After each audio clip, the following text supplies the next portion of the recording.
What do polar icebreakers, which operate in the Arctic and Antarctica, have to do with the Suez Canal in Egypt? Well, when in March 2021, a giant 250,000-ton container ship named Ever Given blocked the Suez Canal for 6 days and brought global trade to a halt, attention was shifted to Russia. Not because they had any involvement in that incident, but because Russia has been developing a new trade route between Europe and Asia, which runs through the Arctic Ocean. And it only takes half the time to sail through it from China to the UK compared to sailing through the Suez Canal. To control this Arctic route, Russia now operates more than 55 icebreakers and is building more, while the US government has only 2 icebreakers. But why the US government needs to secure the polar regions, how the world's most powerful privately owned icebreaker almost joined the US fleet, why the icebreaker gap is real and yet not that big of a deal to the United States, and why even if Americans had 10 polar icebreakers tomorrow, they would still have nowhere to go, is not what you think. In August 2020, the Russian Navy conducted its largest wargame exercise since the Cold War in the Bering Sea near Alaska. The thing is, this exercise extended into the US exclusive economic zone. American commercial fishing vessels were shocked to see Russian warships there and were ordered to leave the area. You could say the US military was not present to defend their economic zone. But let's face it, it's not like icebreakers would have somehow prevented the Russian fleet from kicking out the fishing vessels.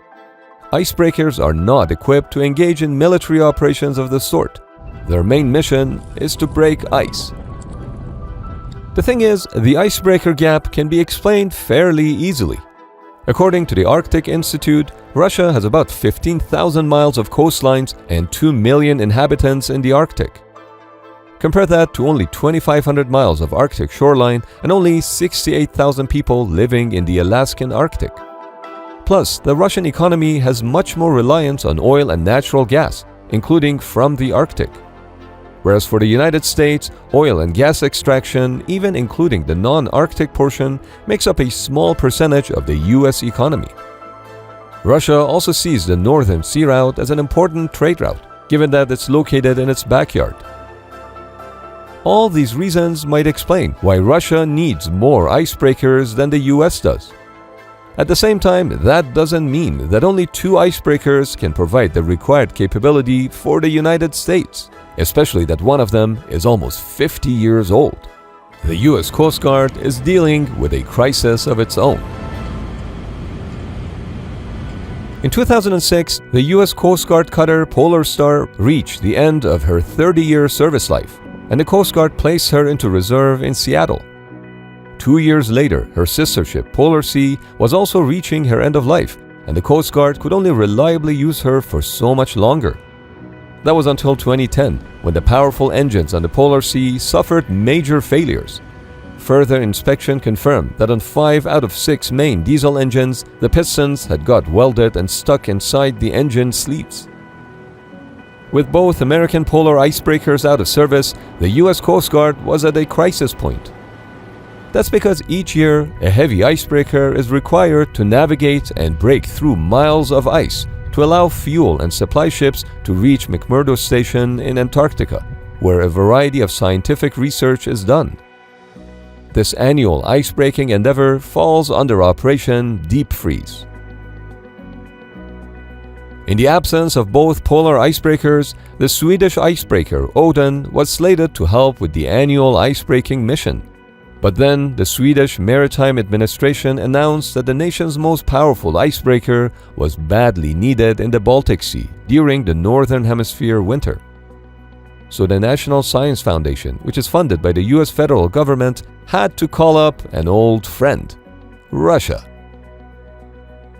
This is how the Canadian-built but Russian-owned icebreaker Vladimir Ignatyuk was contracted for a price tag of $11.5 million to help break the ice in 2012. She was also contracted to help the year after. At the time, a new heavy icebreaker would have cost about $900 million to build and 8 to 10 years to deliver.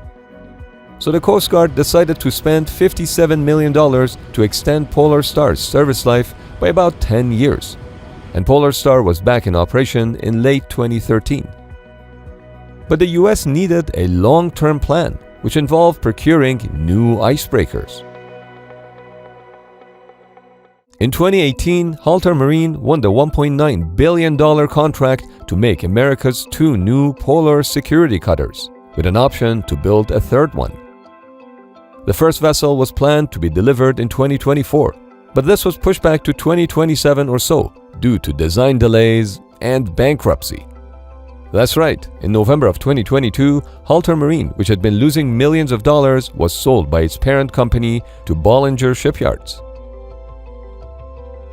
With the launch of the new polar cutters being delayed, the US Coast Guard was forced to give Polar Star yet another extensive $76.2 million service life extension.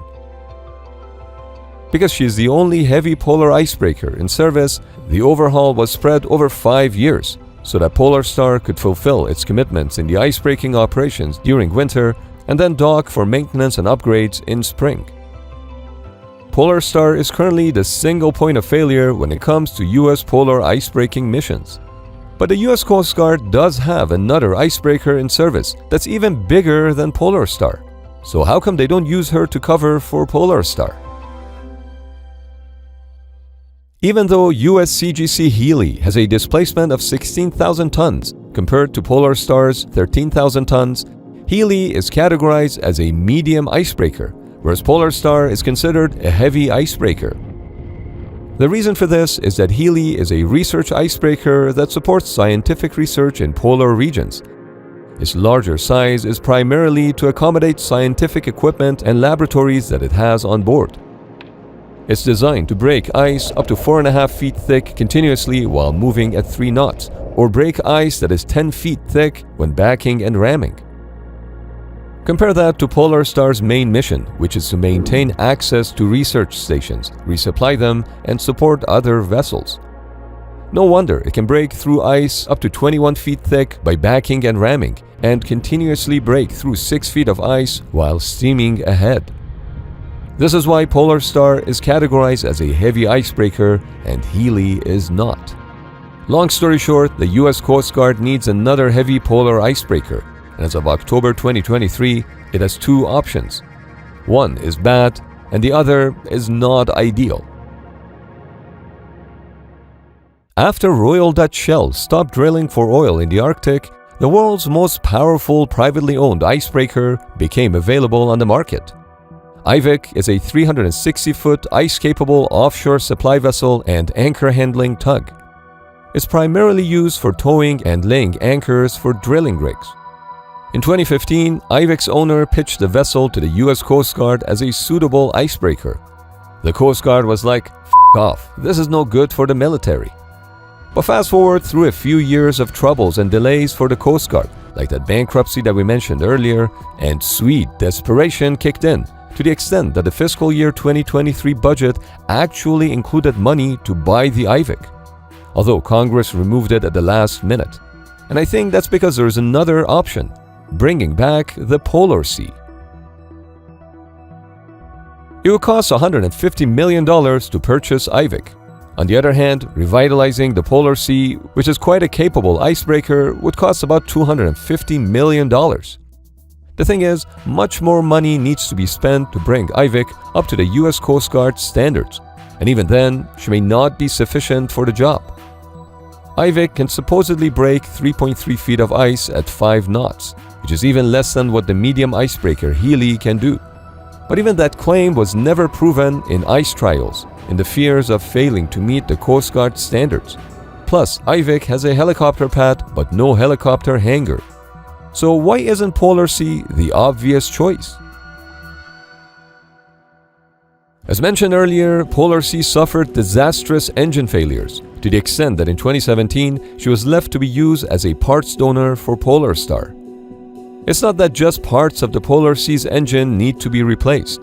The complete engine block has to come out before the new engine block can go in. And there's no easy way to do this.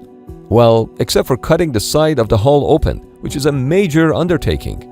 But it's not impossible.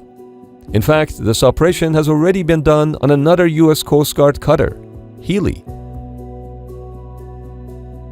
On August 18, 2020, Healy suffered an electrical fire of unknown cause, which destroyed one of the two propulsion motors and shaft.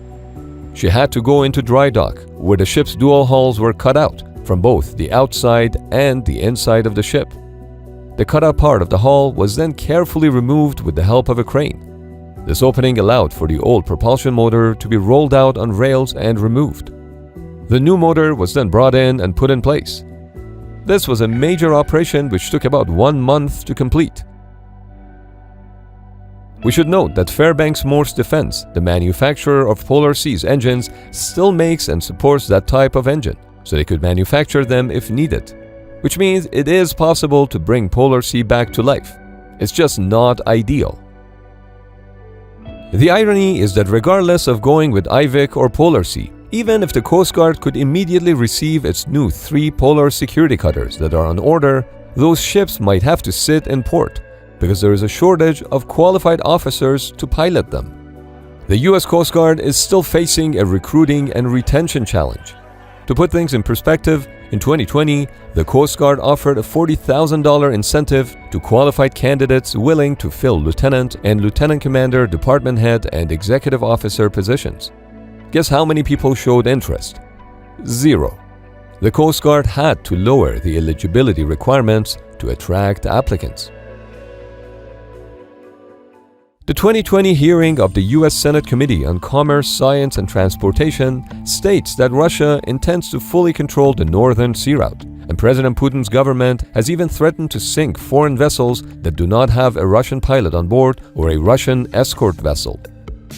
Icebreakers are necessary to access polar areas and are an important element of the Arctic sovereignty for the US. However, the number of icebreakers that other countries possess doesn't affect the numbers that the United States needs in order to support its polar scientific efforts or to provide access to its exclusive economic zone. That said, Americans do require additional icebreakers to augment the Coast Guard's law enforcement, search and rescue, disaster response, and scientific support missions. But maybe even more importantly, the personnel to operate those icebreakers. I'm just not sure which one is more difficult to address. What are your thoughts? Just leave us a comment. There is no need to break the ice.